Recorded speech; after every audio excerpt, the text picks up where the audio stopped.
இன்று திங்கட்கிழமை மதியம் 12 மணி அளவில் தங்கள் குடும்பத்தினர்களிடமிருந்து அரசு எடுத்த 44 ஏக்கர் நிலத்தை ஈஷாவினர் ஆக்கிரமிப்பு செய்துள்ளதாகவும் அதனை மீட்டுத் தர வேண்டும் எனவும் மாவட்ட ஆட்சியர் அலுவலகத்தில் அமெரிக்க கவுண்டரின் மகள் மனு அளித்துள்ளார். கோவை மாவட்டம் செம்மேடு பகுதியைச் சேர்ந்தவர் அமெரிக்கா கவுண்டர் என்கிற முத்துச்சாமி கவுண்டர். இவருக்கு சொந்தமான 44.3 ஏக்கர் நிலம் 1990களில் அரசிடம் கொடுக்கப்பட்டுள்ளது. அப்போது அந்த நிலத்தை அங்கு வசிக்கும் பழங்குடியினர் மக்களுக்கு கொடுக்கும்படி முத்துச்சாமி கவுண்டர் அரசிடம் கோரிக்கை வைத்துள்ளார். இந்நிலையில் அந்த நிலத்தை ஈஷா நிர்வாகம் ஆக்கிரமித்துள்ளதாகவும் அதனை மீட்டு பழங்குடியின மக்களிடமே தரும்படியும் முத்துச்சாமி கவுண்டரின் மகள் விஜயகுமாரி மாவட்ட ஆட்சியர் அலுவலகத்தில் புகார் மனு அளித்தார்.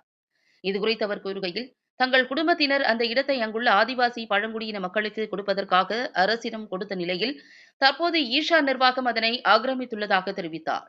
அந்த நிலம் பழங்குடியின மக்களுக்கு சென்றடைய வேண்டிய நிலையில் அங்கு ஈஷாவினர் அவர்களது தேவைக்கு பயன்படுத்தி வருவதாக கூறினார். அந்த நிலத்திற்காக அனைத்து மூலப்பத்திர ஆவணங்களும் தங்களிடம் இருப்பதாக அவர் கூறினார்.